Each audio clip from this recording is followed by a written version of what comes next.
বোকাখাতৰ বিহৰা মিকিৰচাঙত বনৰীয়া হাতীৰ আক্ৰমণত এজনৰ মৃত্যু। বোকাখাতত হাতী মানুহৰ সংঘাত নিয়মিত ঘটনাৰ দৰে হৈ পৰিছে। যোৱা নিশা বিহৰা মিকিৰচাঙৰ সোনিয়া মুণ্ডা নামৰ এজন ৬০ বছৰীয়া লোকৰ বনৰীয়া হাতীৰ আক্ৰমণত নিহত হয়। একেটা পৰিয়ালৰ আন এজন লোক হাতীৰ আক্ৰমণৰ পৰা কোনোমতে ৰক্ষা পৰে।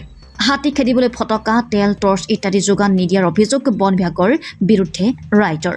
হাতী ৰোৱা খবৰ দিলেও বন বিভাগৰ লোক উপস্থিত নহয় বুলি ক্ষোভ উজাৰিলে ৰাইজে। বোকাখাত আৰক্ষী ঘটনাস্থলীত উপস্থিত হৈ মৃতদেহ উদ্ধাৰ কৰি মূৰ্তৰ পৰীক্ষাৰ বাবে গোলাঘাটলৈ প্ৰেৰণ কৰিছে। বোকাখাতৰ পৰা বুবুল দত্তৰ ৰিপৰ্টাৰ লাইভ অসম। ময়ো ক'ব নোৱাৰোঁ, মই বহাত থাকোঁ। আমাৰ ভাইটি আছিলে এজন আৰু বাবাই আছিলে। কোৱা মতেতো বাবা খেদিব আহিলে বোলে, এইফালেও হাতী আছে এইফালেও হাতী আছে, ক'ব নোৱাৰিলে বাবা মাজত হৈ গ'ল, খেদিছিলে দুইফালেদি আৰু ভাইটি আছিলে। মই অহাৰ লগে লগে মানে বাবাক মাৰিয়ে পেলালে আৰু। এইটো মিকিৰচাং পাহাৰ লাইন বুলি কয়। এজন সোনিয়া মুণ্ডা, মোৰ দেউতা হয়। হাতী সদায় আহে, এইকেইদিন লাগাতাৰ আহিয়ে আছে। ঘৰ চৰ কেতিয়াবা ভাঙে, আজি গ'লে এনে জেওৰা চেওৰা আপোনালোকে চাইছে, ইয়াত জেওৰা চেওৰা একেবাৰে নাইকিয়া কৰি পেলাইছে। সন্ধিয়া হ'লে কেতিয়াবা পোহৰতেই নামি যায়।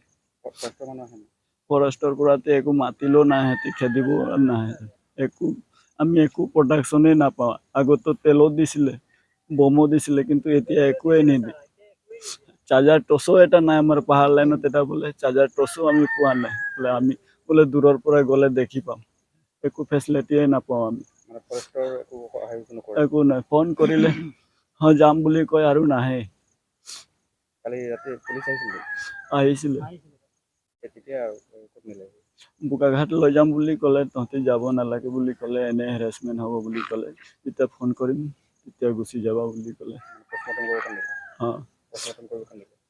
পষ্টমৰ্টম নহয়, থানাত থ'লে মাতিলে তাত গৈ মেলি তেতিয়া পষ্টমৰ্টম কৰিব লৈ যাম বুলি ক'লে।